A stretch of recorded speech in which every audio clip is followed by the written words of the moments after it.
கணியத்திற்குரிய எல்லாம் அல்ல அல்லாஹின் நல்லடியார்களே, அல்லாஹ்வின் நல்லவரும் கிருபையினால் அவனால் கடமையாக்கப்பட்டிருக்கிற ஜும்ஆவுடைய இந்த வணக்கத்தில் நாம் எல்லாம் ஒன்று கூடியிருக்கிறோம். அல்ஹம்துலில்லாஹ்.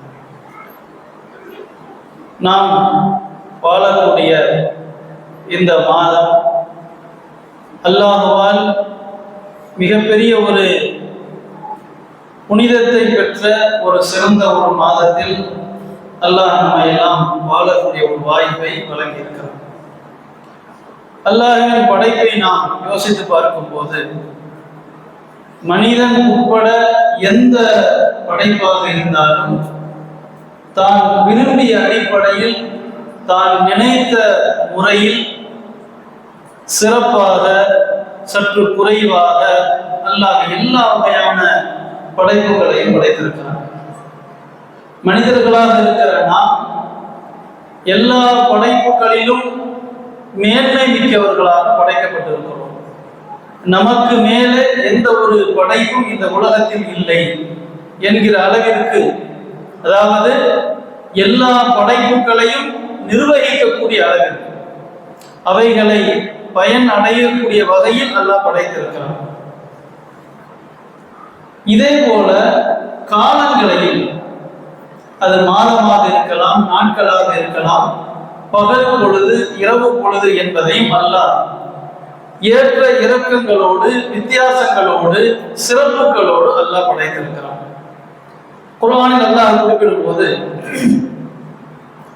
வரப்புக யஹ்லுகு மா யஷாஉ வ யக்தார் மா கான லஹுல் ஹியர், உமது இறைவன் தான் நாடியதை விரும்பியவாறு அல்லாஹ் படைக்கிறான். மனிதர்களுக்கு சுய விருப்பம் என்பது இல்லை. அதாவது அல்லாஹ் தான் நினைத்ததை நினைத்த அடிப்படையில் உருவாக்குகிறான், படைக்கிறான். மனிதர்கள் ஏன் இப்படி படைத்தாய், நீ இப்படி படைத்திருக்கலாமே என்று கேட்கக்கூடிய அதிகாரமோ தகுதியோ இல்லை என்பதை அல்லாஹ் குறிப்பிடுகிறான். ஒரு தாய் வயிற்றில் பிறந்த ஒன்றுக்கு மேற்பட்ட பிள்ளைகள் ஒரு தாய் தந்தையருக்கு பிறந்தவர்கள் தான். ஆனால் அவர்களுடைய நிறத்திலும் அறிவுத்திறனிலும் இன்ன பிற ஆற்றல்களிலும் மிகப்பெரிய ஒரு ஏற்ற இறக்கங்களை நாம் பார்க்கலாம். யாரும் அல்லாஹ்விடத்தில் முதலில் பிறந்த என்னை விட கடைசியாக பிறந்த என் தம்பியை ஏன் சிறப்புப்படுத்தினாய், முதலில் பிறந்த என்னை விட இரண்டாவதாக பிறந்த என் சகோதரியை ஏன் மேம்படுத்தினாய் என்று கேட்க முடியாது. அது அறிவோ நிறமோ திறமையோ எதுவாக இருக்கலாம். இதே போல்தான் எல்லா படைப்புகளிலும் அல்லாஹ் மேன்மையை, வித்தியாசத்தை, சிறப்பை வைத்திருக்கிறான். அந்த அடிப்படையில் நாம் இருக்கக்கூடிய இந்த மாதம் என்பது மிகப்பெரிய ஒரு புனிதம் நிறைந்த ஒரு மாதம். இன்னொரு வசனம் குறிப்பிடும் போது இன்ன இத்தத ஷுஹூர் இன்தல்லாஹி 12 ஷஹரன் யௌம ஹலகஸ் ஸமாவாதி வல் அர்த் மின்ஹா அர்பஅத்துன் ஹுரும், வானம் பூமியை படைக்கிற அந்த நாளில் அல்லாஹ்விடத்தில் மாதம் என்பது 12ஆக கணக்கிடப்பட்டு இருக்கிறது. அதாவது ஆரம்பமாகவே அல்லாஹ் படைத்தது நாட்களை 12 மாதங்களாக அல்லாஹ் படைத்திருக்கிறான். மின்ஹா அர்பஅத்துன் ஹுரும், அந்த 12 மாதங்களில் 4 மாதங்கள் புனிதம் நிறைந்தவை. அதற்கென்று தனி சிறப்புகள் இருக்கிறது. துல்காஅதா, துல்ஹஜ், முஹர்ரம், இன்னொரு மாதம் ரஜப். இந்த 4 மாதங்களும் அல்லாஹ் புனிதப்படுத்தி வைத்திருக்கிறார். அதனால்தான் அன்றைய அரபுகள், குறைஷிகள் அல்லாஹ்வை மட்டும் வணங்க வேண்டும் என்கிற கருத்தை அவர்கள் நிராகரித்தாலும், நபி ஸல்லல்லாஹு அலைஹி வஸல்லம் அவர்களை பல்வேறு வகையில் அவர்கள் எதிர்த்தாலும் போரிட்டாலும் சில பழக்க வழக்கங்களை யாருமே வலியுறுத்தாமல் கடைபிடித்து வந்தார்கள். அதில் ஒன்று இந்த புனிதம் நிறைந்த மாதங்கள் என்பதை அவர்கள் கடைபிடித்து வந்தார்கள். அப்படி சில செயல்களால் கடைபிடிக்க முடியாத ஒரு நிலை ஏற்படும் போது அல்லாஹ் சொன்னதற்கு மாற்றமான வேறொரு மாதத்தையும் புனிதமாக இவர்கள் உருவாக்கினார்கள். அதை அல்லாஹ் கண்டித்தான். அப்ப இந்த புனிதம் என்பதை மக்கா குறைஷிகளும் ஆரம்பத்தில் வாழ்ந்த அந்த மக்களும் கூட இணை வைப்பு கொள்கையில் இருந்தவர்கள் அல்லது இறை மறுப்பாளர்களாக இருந்தவர்கள், அவர்களும் கூட இது தொன்று தொன்று வந்து கொண்டே இருக்கிறது, அல்லாஹ்வால் புனிதமாக்கப்பட்ட மாதங்கள் என்பதை அவர்களும் கடைபிடித்து வந்திருக்கிறார்கள். அப்ப நாம் வாழுகிற இந்த மாதம் துல்ஹஜ் என்பதும், அதிலும் குறிப்பாக முதல் 10 நாட்கள் மிகப்பெரிய ஒரு சிறப்பிற்குரிய ஒரு நாட்களாக அல்லாஹ் நமக்கு சொல்லித் தருகிறார். நபி ஸல்லல்லாஹு அலைஹி வஸல்லம் அவர்கள் சொல்லித் தருகிறார்கள், மல் அமல் ஃபீ அய்யாமின் அஃலல் மினல் அமல் ஃபீ அஷ்ர் தில்ஹிஜ்ஜா. துல்ஹஜ் மாதத்தின் 10 நாட்களில் செய்கிற அமல்கள் மற்ற எந்த நாட்களிலும் செய்தால் இந்த அளவிற்கு அல்லாஹ்விடத்திலே அது ஏற்புடையதாக இல்லை, விருப்பத்திற்குரியதாக இல்லை. ஒரு அமல், ஒரு தொழுகையோ, ஒரு தான தர்மமோ, அல்லது ஒரு திக்ர்களோ, அல்லது வேறு நற்காரியங்களோ நாம் வேறொரு மாதத்தில் செய்கிறோம். உதாரணத்திற்கு ரபியுல் அவ்வல் மாதத்திலோ அல்லது ஷவ்வால் மாதத்திலோ நாம் செய்கின்றோம். அதே அமலை இந்த மாதத்தில் குறிப்பாக 10 நாட்களில் நாம் செயல்படுத்துகிறோம் என்றால், இந்த 10 நாட்களில் செய்யப்படுகிற இந்த அமலுக்கு மிகப்பெரிய மதிப்பும் நன்மையும் அல்லாஹ்விடத்திலே இருக்கிறது. அப்போ ரபியுல் அவ்வலில் செய்வதற்கு இல்லையா? உண்டு, ஆனால் இதற்கு நிகராக இல்லை. இந்த 10 நாட்களில் செய்யப்படுகிற அந்த அமல்களுக்கு நிகராக இல்லை, மிகப்பெரிய அளவிற்கு நன்மை இருக்கிறது என்பதை அல்லாஹ் சொல்லித் தருகிறார்.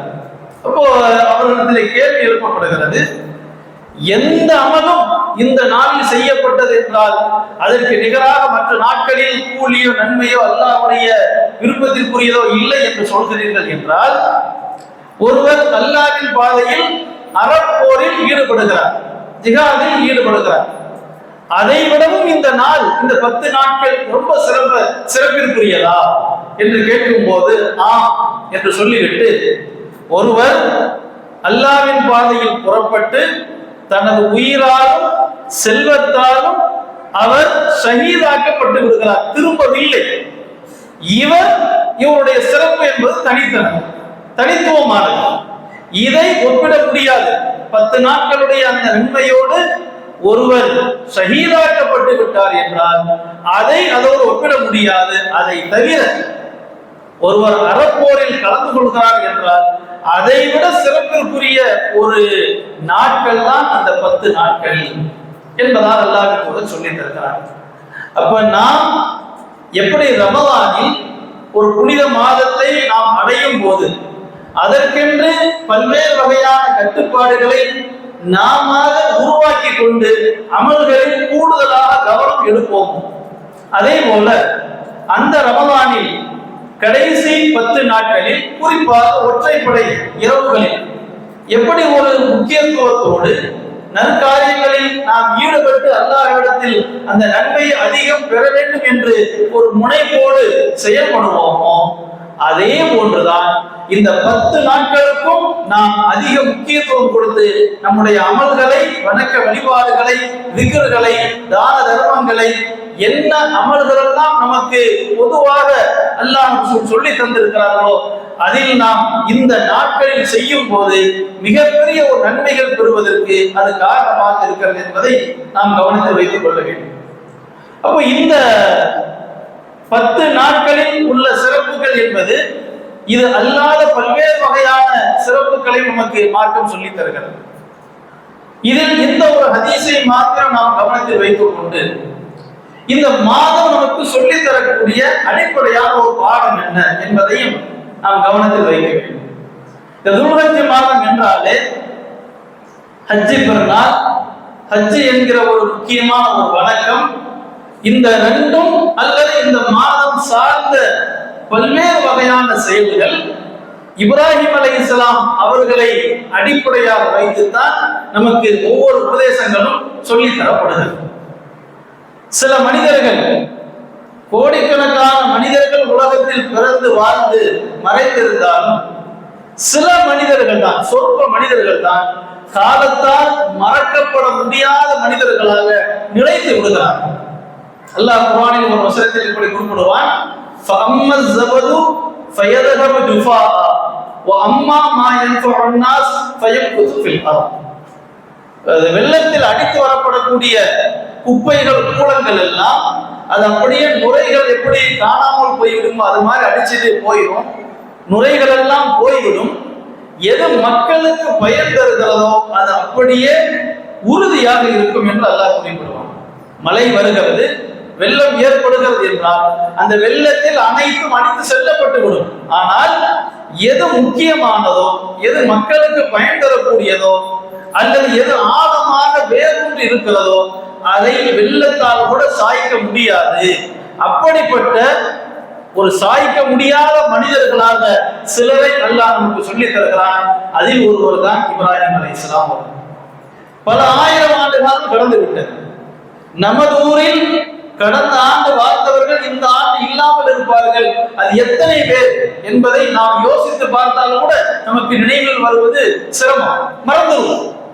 எவ்வளவுதான் பழக்கம் உள்ளவர்களா, நெருங்கிய நண்பர்களாக, தோழிகளாக இருந்தாலும், உறவினராக இருந்தாலும், ஆமா வாழ்ந்தாரு, மூத்தா போயிட்டாரு என்கிற அளவுக்கு நம்முடைய அந்த சிந்தனை என்பது வந்துவிடும். ஆனால் சில மனிதர்கள் எத்தனை ஆயிரம் ஆண்டு காலம் கடந்தாலும் அவர்கள் மறக்கப்பட முடியாத மனிதர்களாக அல்லாஹ் வைத்திருக்கிறான். அதில் மிக முக்கியமானவர் இப்ராஹிம் அலைஹிஸ்ஸலாம். அந்த இப்ராஹிம் நபியை சொல்லாமல் பேசாமல் இந்த மாதம் என்பதோ இந்த நாட்கள் என்பதோ இல்லவே இல்லை என்பதை நாம் அறிந்து வைத்திருப்போம். அவர்களுடைய அந்த வாழ்க்கை என்பது வெறுமனே வரலாறாக, வெறுமனே ஒரு வணக்கமாக நாம் எடுத்துக்கொள்ளாமல், நாம் அவர்களை போல வாழ முயல வேண்டும், முயற்சிக்க வேண்டும் என்பதற்குத்தான் அல்லாஹ் நமக்கு அவர்களுடைய வரலாற்று பாடத்தை நமக்கு சொல்லித் தருகிறார். அது கானத்துலக்கும் உஸ்வத்துன் ஹஸனா ஃபீ இப்ராஹிம் வல்லதீன மஅ. அல்லாஹ் குர்ஆனில் சொல்லும்போது இப்ராஹிம் நபி அவர்களிடத்திலும் அவர்களோடு வாழ்ந்த அந்த கொள்கையோடு வாழ்ந்த அந்த மக்களிடத்திலும் உங்களுக்கு அழகிய முன்மாதிரி இருக்கிறது என்று அல்லாஹ் குறிப்பிடுகிறார். சமகாலத்தில் வாழ்பவரை ஒரு முன்மாதிரி என்று சொன்னால் அவரை பார்த்து நாம் வாழலாம் என்று அறிந்து கொள்ளலாம். ஆனால் பல ஆயிரம் ஆண்டுகளுக்கு முன்பு வாழ்ந்த ஒருவரை உங்களுக்கு முன்மாதிரி என்று அல்லாஹ் குறிப்பிடுகிறான் என்றால், நமது காலத்தில் வாழாவிட்டாலும் அல்லது அவர் வாழுகிற காலத்தில் நாம் இல்லையானாலும் அவர் எப்படி வாழ்ந்தாரோ அதை அடிப்படையாக வைத்து, அதை ஒரு பாதையாக வைத்து நாம் வாழ வேண்டும் என்பதுதான் மிக முக்கியமான ஒரு பாடம். அவருடைய தனிப்பட்ட வாழ்க்கை மட்டுமல்ல, அவர் சார்ந்த அந்த குடும்பம் எப்படி இருந்தது என்பதை குர்ஆன் நமக்கு அழகாக சொல்லி தருகிறது. ரஹ்மத்துல்லாஹி வ பரகாத்துஹு அலைக்கும் அஹ்லல் பைத். அல்லாஹ்வுடைய ரஹ்மத்தையும் அருள் வளத்தையும் பெற்ற குடும்பம் நீங்கள் என்று மலக்குமார்கள் இப்ராஹிம் நபியை பார்த்து சொல்வார்கள். இப்ராஹிம் நபியையும் அவரது மனைவியிடத்திலும் மனித தோற்றத்தில் மலக்குமார்கள் வந்து சந்திப்பார்கள். அப்படி சந்திக்கும் போது அவர்கள் சொல்லுகிற ஒரு வார்த்தை, இதுவெல்லாம் இப்படிப்பட்ட ஒரு வார்த்தை எல்லாம் கிடைப்பது என்பது எவ்வளவு பெரிய ஒரு அற்புதமானது. இப்ப அல்லாஹ்வின் அருளையும் அருள் வளங்களையும் ரஹமத்தையும் பெற்ற ஒரு குடும்பத்தார் என்று சொல்லக்கூடிய அளவிற்கு அவர்களுடைய சிறந்த ஒரு குடும்பமாகவே அவர்கள் இருந்திருக்கிறார்கள். என்ன அவருடைய வாழ்க்கையில் நடந்திருக்கிறது? நம்முடைய அந்த வரலாறு நமது கவனத்தில் இருக்கிறது. நாம் அப்படி வாழ்ந்து கொண்டு இருக்கிறோமா என்பதை நாம் ஒவ்வொருத்தரும் இந்த நாட்களில் யோசித்து பார்க்க வேண்டும். அல்லாஹ் பல்வேறு வகையான கட்டளைகளை சொல்லி, உத்தரவுகளை சொல்லி அவர்களை சோதித்தார். எல்லா உத்தரவுகளிலும் முடியாது, என்னால் சாத்தியப்படாது, இப்படிப்பட்ட பிரச்சனைகளை எல்லாம் நான் எதிர்கொள்ள நேரிடும் என்று சொல்லாமல் அல்லாஹ் சொன்னதை செய்ய வேண்டும் என்பதற்காக அனைத்தையும் சமாளிக்கத்தான் செய்தார். பிரச்சனைகளை சமாளிக்க முடியவில்லை என்பதற்காக அல்லாஹ்வின் உத்தரவை புறந்தள்ள வேண்டும் என்கிற சிந்தனை கூட அவர்களுக்கு இருக்கவில்லை. அல்லாஹ் சொல்லிவிட்டான் என்றால் அதை செய்ய வேண்டும், அதற்கு என்ன விலை கொடுப்பதாக இருந்தாலும் செய்ய தயார் என்றுதான் அவர்களுடைய ஒவ்வொரு நடவடிக்கைகளும் இருந்தது. கை குழந்தையாக இருந்த இஸ்மாயில் அலைஹிஸ்ஸலாம், தாயார் ஹாஜர், ரெண்டு பேரையும் குறிப்பிட்ட ஒரு நிலப்பரப்பில் கொண்டு போய் அவர்களை அங்கே குடியமர்த்தி விட்டு அல்லது அங்கே இருக்க சொல்லிவிட்டு நீங்கள் வந்துவிட வேண்டும் என்பது அல்லாஹ்வின் உத்தரவு. யோசிக்க முடியாத, நம்மால் கற்பனை செய்ய முடியாத அளவிற்கான மிகப்பெரிய ஒரு சோதனை, ஒரு உத்தரவு அல்லாஹ்விடமிருந்து வருகிறது. தனது மனைவியையும் புள்ளையும் அழைத்துக் கொண்டு அல்லாஹ் அடையாளமிட்டு சொன்ன அந்த இடத்தில் போய் அவர்களை தங்க வைத்துவிட்டு அந்த நேரத்திற்கு தேவையான உணவுகள், அது பேரித்தம்பளமோ அல்லது காய்ந்த ரொட்டியோ தண்ணீரோ, அந்த தேவைக்கு, அந்த அவசிய தேவைக்கு என்ன கையில் இருந்ததோ அதை கொடுத்து விட்டு திரும்ப செல்கிறார்கள் வந்த வழியை நோக்கி. அப்ப அந்த தாய், அந்த பெண்மணி, மனைவி, இப்படி விட்டுட்டு போறீங்களே எதனால என்று கேட்கும் போது அதற்கு பதில் கூட அவர்கள் சொல்லவில்லை. இதையெல்லாம் நம்ம படிக்கும் போது அல்லது கேட்கும் போது ஏதோ ஒரு புராண கதையை போல நினைப்போம். யதார்த்தமாக வாழ்ந்து இருக்கிறாங்க. யதார்த்தமான வாழ்க்கை அது. ஏதோ கற்பனை காரியமோ அல்லது புராண கதைகளோ, நம்ப முடியாத தத்துவங்களோ அல்ல. யதார்த்த வாழ்க்கை, அதைத்தான் அல்லாஹ் சொல்லி தருகிறான். அப்ப அந்த தாய், அந்த மனைவி பின்னால் சென்று கொண்டே இருக்கிறார். இப்படி விட்டுட்டு போறீங்களே என்ன காரணம்? அவரோடு வாழ்ந்ததால் அவருடைய ஒவ்வொரு செய்கைகளையும் புரிந்த அந்த மனைவி கேட்கிறார், அல்லாஹ் சொல்லி இதை செய்கிறீர்களா? அல்லாஹ்வும் அமரக பிஹாதா, இப்படி எங்களை விட்டு விட்டு செல்ல வேண்டும் என்று அல்லாஹ் உங்களுக்கு ஆணையிட்டு இருக்கிறானா? ஆம்.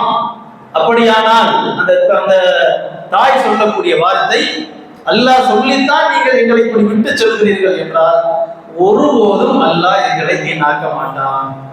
நாங்க ஒன்னும் அழிஞ்சிட மாட்டோம், நாங்க ஒன்னும் கெட்டு போயிட மாட்டோம் என்பதாக அவர், அந்த பெண் சொல்கிறார், அந்த மனைவி சொல்கிறார்.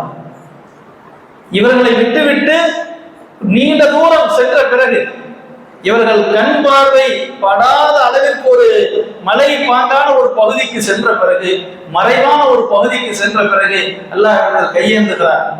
இறைவா, இன்னி அஸ்கன்து மின் துர்ரியத்தி பிவாதின் கைரி ஸர்இன் இன்த பைத்திகல் முஹர்ரம். எங்கள் இறைவா, எனது குடும்பத்தாரை எந்த ஒரு விளைச்சலும் இல்லாத ஒரு நிலப்பரப்பில் நான் குடியமர்த்தி விட்டேன். அவர்களுக்கு நீ ரிசுக்கை கொடு, அவர்கள் தொழுகையை நிறைவேற்ற வேண்டும், உனக்கு நன்றி செலுத்த வேண்டும் என்பதற்காக அவர்களுக்கு ரிசுக்கை கொடு. மக்களது உள்ளங்களை எல்லாம் அவர்களை நோக்கி நீ திருப்பு. குர்ஆன்ல சூரா இப்ராஹிம்ல அல்லாஹ் ரொம்ப அற்புதமான அந்த வரலாற்று துஆக்களை எல்லாம், அவர்கள் கேட்ட அந்த துஆக்களை எல்லாம் அப்படியே நமக்கு கண் முன்னால் படம் பிடித்து அல்லாஹ் காட்டுகிறார். அந்த துஆக்களை, அந்த வரலாறுகளோடு படித்தோம் என்றால் கண்களில் கண்ணீர் வராமல் இருக்காது. அவ்வளவு அற்புதமான யதார்த்தமான ஒரு வாழ்க்கை. துஆ செய்துவிட்டு அவர்கள் வந்த இடத்தை நோக்கி பயணிக்கிறார்கள். இங்கே குழந்தையும் தாயும் அடிப்படையான அந்த உணவு தீர்ந்த பிறகு தன்னந்தனிமையாக ஒரு வனாந்தர அந்த பகுதியில் இருக்கிறார்கள். உணவும் அந்த நீரும் தீர்ந்த பிறகு பசியால் தாய்க்கும் சிரமம், அதன் விளைவாக குழந்தைக்கு வயிற்றுக்கு உணவு கொடுக்க முடியாமல் அதற்கும் சிரமம். இந்த நேரத்தில் அங்கும் இங்குமாக அவர்கள் ஓடிக்கொண்டிருக்கிறார்கள். இரண்டு மலைகளுக்கு இடையில் யாராவது மனிதர்கள் தென்பட மாட்டார்களா? சிரமப்படுகிறார்கள், கஷ்டப்படுகிறார்கள். அப்படி ஓடியதை நாம் இன்றைக்கு வணக்கங்களாக ஹஜ் உம்ராவில் நிறைவேற்றிக் கொண்டிருக்கிறோம். அல்லாஹ் அந்த குழந்தையின் அருகிலேயே நீரூற்றை எல்லாம் ஏற்படுத்துகிறான். அழிக்க முடியாத அல்லது காணாமல் செய்ய முடியாத ஒரு அற்புதத்தை அல்லாஹ் ஏற்படுத்துகிறான். சம்சம் என்கிற அந்த நீர், அந்த நீரூற்று கிடைத்த பிறகு இன்றைக்கும் நாம் அதை அனுபவத்தில் பார்க்கலாம். தவாப் செய்து கொண்டே இருக்கக்கூடியவர்கள் எவ்வளவு பசியாக களைப்பாக இருந்தாலும் ஆங்காங்கே கேன்ல வச்சிருப்பாங்க. ஒரு கப் எடுத்து குடிச்சுட்டாங்கன்னா ஒரு மணி நேரம் 2 மணி நேரம் அவர்களுக்கு அந்த களைப்போ பசியோ சிரமமோ தெரியாது. அவ்வளவு பெரிய ஒரு ஆற்றலை அல்லாஹ் இன்றைக்கும் நாம் அனுபவத்தில் பார்க்கலாம் வைத்திருக்கிறார். அப்ப அந்த நீரை அருந்தி கொடுக்கிறார்கள். அவர்களுக்கு பசிக்கு தேவையான உணவாக அது மாறுகிறது. நீர் பாலைவனத்தில் கிடைத்த பிறகு பறவைகள் வட்டமடிக்கிறது. அதை தூரத்தில் செல்லக்கூடிய பயணிகள், வாகன கூட்டங்கள் பார்க்கிறார்கள். இந்த இடத்தில் பறவைகள் பறக்கிறது என்றால் அங்கு ஏதோ நமக்கு பயனளிக்கக்கூடிய ஒன்று இருக்க வேண்டும். என்பதாக ஒரு சிலரை அனுப்பி பார்த்துவிட்டு வருமாறு சொல்கிறார்கள். ஒரு தாயும் ஒரு பிள்ளையும் இருக்கிறார்கள், கை குழந்தையும் இருக்கிறார்கள், சிறிய ஒரு நீரூற்று இருக்கிறது என்கிற தகவலை அறிந்து அவர்கள் இந்த இடத்திற்கு வந்து அறிமுகமாகிறார்கள். இப்படியாக வாகனத்தில் பயணிக்கக்கூடியவர்கள் தேவைக்கு இந்த இடத்திற்கு வருகிறார்கள். அப்படியே செல்ல செல்ல செல்ல சன்னஞ்சன்னமாக வந்து குடியேற ஆரம்பிக்கிறார்கள். அனுமதியின் பேரில், இந்த ஹாஜர் அவர்களுடைய அனுமதியின் பேரில் குடியமர ஆரம்பிக்கிறார்கள்.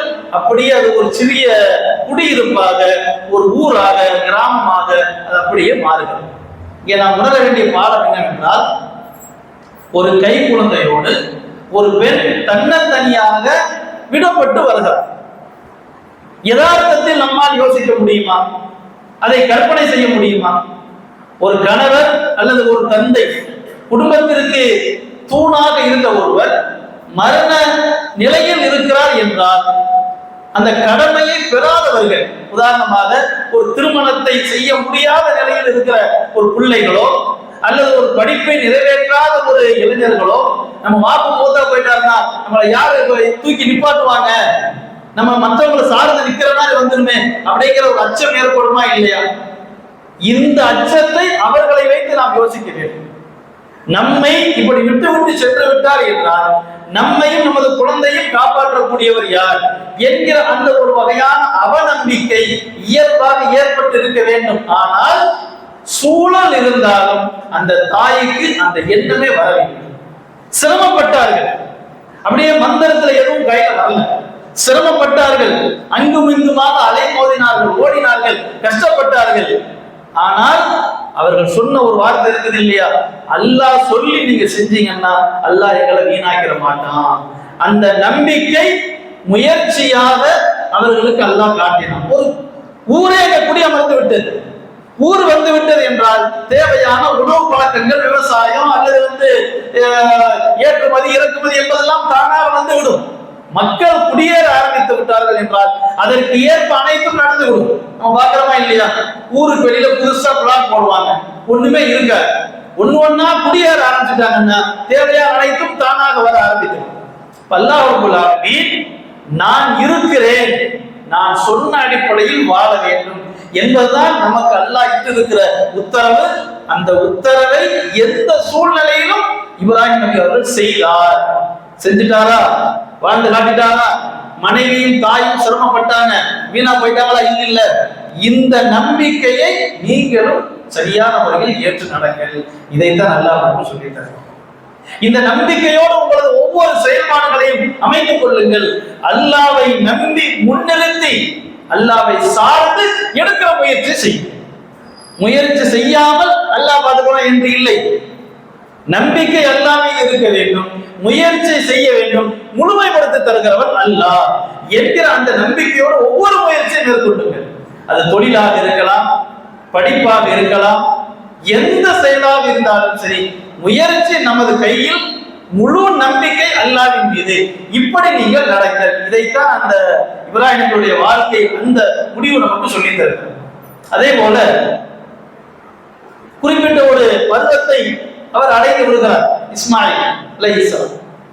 அந்த காலகட்டத்தில் அல்லாஹ் இன்னொரு ஒரு உத்தரவை எழுதுகிறார், அவரை அறுத்து பலியிடுங்கள். மகளிடத்தில் சென்று உன்னை அறுத்து பலியிட வேண்டும் என்று அல்லாஹ் குறிப்பிடுகிறான். நீ என்ன நினைக்கிறாய்? ஃபன்குர் மாதா தரா, நீ என்ன நினைக்கிறாய் என்று கேட்கிறார். இதுவும் நமக்கு மிக முக்கியமான ஒரு பாடம். அதாவது ஒரு தந்தை இறந்து விட்டால் பிள்ளை யார் காப்பாற்றுவார்? இல்லை. தந்தையை தந்தவனும் அல்ல, அந்த தாய்க்கும் தந்தைக்கும் பிள்ளைகளை தந்தவனும் அல்ல, ஒட்டுமொத்த அத்துணை பேரும் அல்லாஹ்விற்குரியவர்கள் தான். மனைவி நமக்கு சொந்தமானவர் அல்ல, நாம படைக்கல. பிள்ளையை நாம் படைக்கவில்லை, நாமே அல்லாஹ்வின் படைப்பு.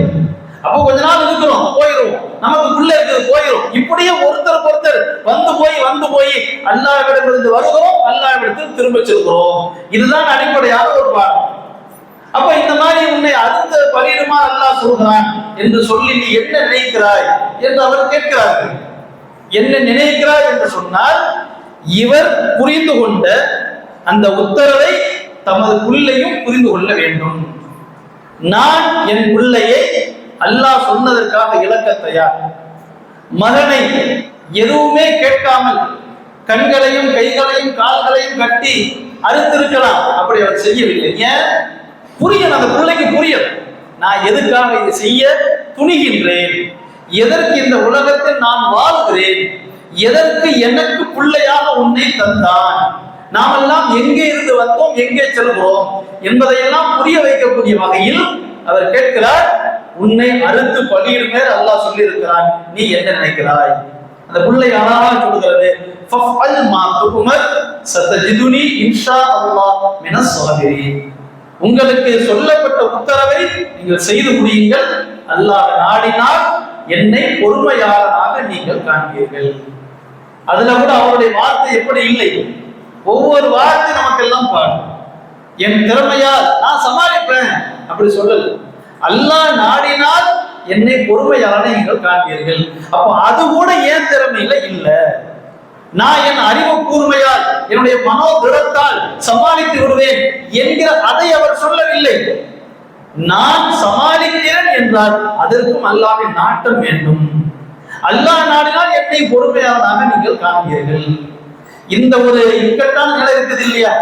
இன்னைக்கு நம்ம எல்லாம் ஆடு மாடு ஒட்டகத்தை அறுக்கிறோம், நமக்கு அந்த வழி நமக்கு தெரியல. சொல்ல போனால் 1 மாசம் 2 மாசம் வளர்த்துருப்போம், வளர்த்து விட்டோம் என்கிற அந்த கஷ்டம் தான் நமக்கு தெரிகிறது. ஆனால் புள்ளையை அறிங்கள் என்று அல்லாஹ் சொன்னார். அதை நம்மால் கற்பனை செய்ய முடியுமா? இப்ராஹிம் நபியினுடைய மனநிலையை அல்லாஹ் நமக்கு சொல்கிறான், இன்னஹாதா லஹுவல் பலாஉல் முபீன். இதுதான் தெளிவான சோதனை, மிக பயங்கரமான சோதனை. அல்லாஹ்வுக்கு பிறகு வேற ஒரு பிராணியை கொடுத்து விட்டான், இதை நீங்க அருகே அல்லாஹ் சொல்லிட்டான். அல்லாஹ் பார்க்கிறது என்ன? உங்கள் பிள்ளையின் மீதான பாசம் முதன்மையானதா, அல்லாஹ்வாகிய நான் சொல்லுகிற உத்தரவு முதன்மையானது? எதற்காக வாழ்க்கை? உலகத்துக்கு நீங்க எந்த நோக்கத்திற்காக படைக்கப்பட்டிருக்கிறீர்கள்? மனிதன் என்கிற தகுதி எதற்கு வழங்கப்பட்டிருக்கிறது? கண்ணுக்கு தெரிகிற பிள்ளை பாசமா, கண்ணுக்கு தெரியாத அல்லாஹ்வின் உத்தரவு? கண்ணுக்கு தெரிகிற இந்த உலக வாழ்க்கையா, கண்ணுக்கு தெரியாத மறுமை வாழ்க்கையா? இதை பார்ப்பதற்கு தான் அல்லாஹ் நமக்கு இந்த ஆயுளை வாழ்க்கை தந்திருக்கிறார். அப்ப அந்த ஒரு இக்கட்டான சோதனை என்பது சாதாரணமானது அல்ல. அதனால்தான் அல்லாஹ் சொல்றான், மிகப்பெரிய தெளிவான சந்தேகமே இல்லாத ஒரு சோதனை. அந்த அளவுக்கு ஒரு கடினமான ஒரு நிலையை அவர் எதிர்கொண்டார். இதையெல்லாம் தான் அல்லாஹ் நமக்கு சொல்லி தரும் போது அவரிடத்தில் உங்களுக்கு அழகிய முன்மாதிரி இருக்கிறது. நாம் இன்றைக்கு குர்பானி என்கிற அந்த வணக்கத்தை செய்கிறோம்.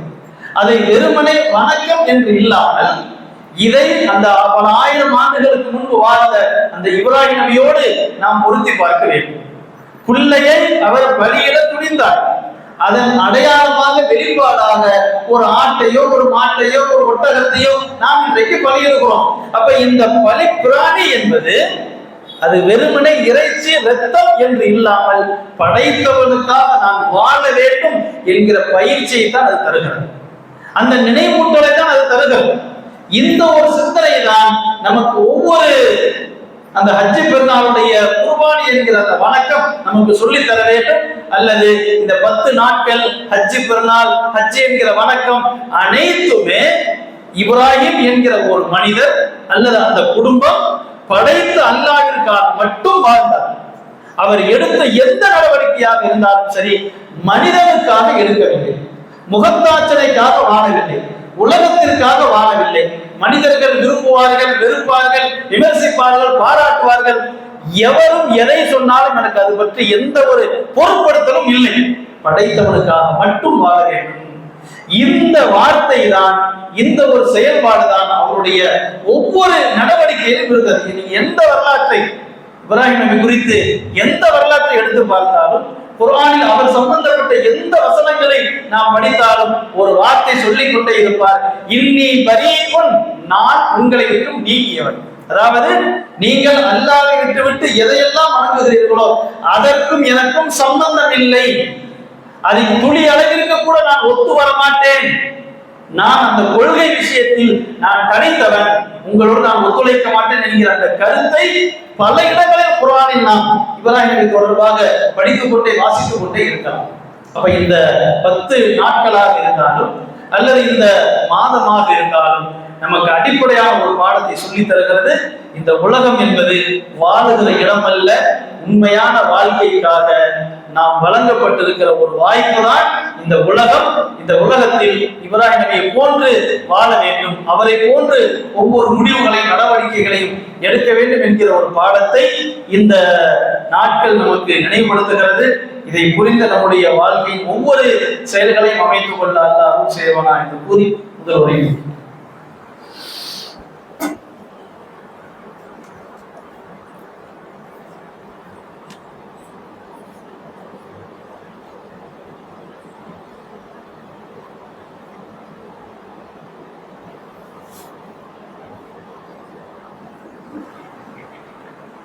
அல்ஹம்துலில்லாஹி ரப்பில் ஆலமீன். الصلاة والسلام على رسول الله صلى الله عليه وسلم. அன்பிற்குரிய அல்லாஹ்வின் நல்லடியார்களே, இந்த 10 நாட்களில் ஏராளமான சிறப்புகளை நமக்கு மார்க்கம் சொல்லித் தருகிறது. அதன் ஒரு முக்கிய பகுதியாக இன்ஷா அல்லாஹ் அடுத்த வாரம் வெள்ளிக்கிழமை பிறை 9 துல்ஹஜ் பிறை 9 அரஃபாவுடைய நாள். அரஃபா நோன்பு என்பதாக நமக்கு எல்லாம் சொல்லி தந்திருக்கிறார்கள். அந்த நோன்பை நோக்கும் போது வைக்கும் போது 2 வருடத்தினுடைய பாவங்கள் மன்னிக்கப்படுவதற்கு அது காரணமாக இருக்கிறது என்று அல்லாஹ் சொல்லி தருகிறார். கடந்த ஒரு ஆண்டு, அடுத்து வரக்கூடிய ஒரு ஆண்டு, 2 பாவங்களில் 2 ஆண்டுகளில் ஏற்பட்ட பாவங்களுக்கு இது பரிகாரமாக அமைகிறது என்று சொல்லி தருகிறார். அப்ப எண்ணற்ற சிறப்புகளோடு இதுவும் மிக முக்கியமான ஒன்று. இப்ப இந்த 9ஆம் நாள், அடுத்த வாரம் வெள்ளிக்கிழமை வருது இன்ஷா அல்லாஹ், அந்த 9ஆம் நாள் அரஃபா என்கிற அந்த நோன்பை போன்று நன்மைகளை நாம் முழுமையாக பெறுவதற்கு முயற்சிப்போமாக. ஒரே ஒரு அறிவிப்பு, நமக்கு ஜும்மாவுடைய நன்மைகள் நிறைய சொல்லி தரப்படுகிறது. நபி ஸல்லல்லாஹு அலைஹி வஸல்லம் அவர்கள் ஒரு ஒட்டகத்தை தர்மமாக வழங்கிய நன்மை, ஒரு மாட்டை தர்மமாக வழங்கிய நன்மையை பெறக்கூடிய பல்வேறு வகையான சிறப்புகளை சொல்லித் தருகிறார்கள். இதைவிட மிக முக்கியமான ஒன்று உங்களுடைய கவனத்தில் இருந்து கொண்டே இருக்கிறது. ஜும்மாவுடைய நாளில் மலக்குமார்கள் பள்ளிவாசல் வாயில் நின்று கொண்டு ஒவ்வொருத்தராக வர வர பெயர் பதிவு செய்கிறார்கள். இன்னார் வந்து விட்டார் என்கிற அந்த பெயர் பதிவு நடக்கிறது. இமாம் மிம்பரில் அமர்ந்து வாங்க சொல்லப்படுகிற வரை இந்த பெயர் பதிவு நடக்கிறது. மிம்பரில் அமர்ந்து விட்டால் பதிவு புத்தகத்தை மூடிவிட்டு வந்து சபையில் அமர்ந்து சொல்லப்படுகிற பயானை செவிதாயத்து கேட்கிறார்கள் என்று அல்லாஹ்வின் தூதர் சொல்றாங்க. இப்ப நாம் ஜும்மாவிற்கு வரக்கூடிய நாம் வெகு சீக்கிரமாக முன்னரே நாம் தயாராகி ஒவ்வொரு விஷயத்திலும் அல்லாஹ்வின் தூதர் சொல்றாங்களா இல்லையா, எண்ணெய் தேய்த்து சிறந்த ஆடையை அணிந்து குளித்து நறுமணத்தை எது நறுமணத்தில் இருக்கிறதோ அந்த ஒரு நறுமணத்தை பூசி நாம் எடுத்து வைக்கிற ஒவ்வொரு எட்டுக்கும் நன்மைகள் எழுதப்படுகிறது, பாவங்கள் மன்னிக்கப்படுகிறது. இப்படி எண்ணற்ற சிறப்புகள் நமக்கு அல்லாஹ்வின் தூதர் சொல்லி தருகிறார். இதையெல்லாம் நாம் உலகத்தில் உயிரோடு இருக்கும் போது அது குறித்து கற்பனை செய்ய முடியாது, அதை புரிந்து கொள்ள முடியாது. மரணித்து விட்டோம் என்றால் அதனுடைய அருமை என்ன என்பது தெரியும், அதனுடைய மதிப்பு என்ன என்று நமக்கு தெரியும், உணர்வோம். ஆனால் அப்போது உணர்ந்தோம் என்றால் என்ன பயன் அது? ஆகவே நமக்கு இருக்கிற இந்த ஆயுளில் வாழ்நாளில் ஒவ்வொரு நன்மைக்குரிய காரணத்தையும் நாம் சிறப்பான முறையில் செய்து நன்மைகளை முழுமையாக பெற வேண்டும். குறிப்பாக ஜும்மாவில் ஒட்டகத்தை தர்மமாக வழங்கி நன்மை பெறக்கூடிய வகையில் வர வேண்டும். அதனால மார்க்கம் எப்படி சொல்றதுன்னா ஒவ்வொரு விஷயத்தையுமே சஸ்பென்ஸா தான் அல்லாஹ்வின் தூதர் சொல்றாங்க. முதல் நேரம், 2ஆம் நேரம், 3ஆம் நேரம் என்பதாக சொல்கிறார்கள். முதல் நேரம் என்ன நமக்கு டைம் போட்டு சொல்லல, 2வது நேரம் என்ன நேரம் போட்டு சொல்லல, 10:30 11 அல்லது 12 12 என்று சொல்லவில்லை. இப்ப நாம் எவ்வளவு சீக்கிரமாக ஆர்வத்தோடு வருகிறோமோ அந்த அளவிற்கு நன்மை நாம் பெற்றுக் கொள்ளலாம் என்பதை அல்லாஹ்வின் தூதர் நமக்கு மறைமுகமாகத்தான் அல்லாஹ் நமக்கு சொல்லித் தருகிறான். ஆகவே நன்மைகளை முழுமையாக பெறக்கூடிய வகையில் வர வேண்டும். குறைந்தபட்சம் மலக்குகளுடைய அந்த பதிவேட்டில் நம்முடைய பெயர் இருக்கிற வகையில் வர வேண்டும். அல்லாஹ் ரப்பல் ஆலமீன் இதை புரிந்து வாழ அருள் செய்வானாக. வாஹிரு தஅவானா.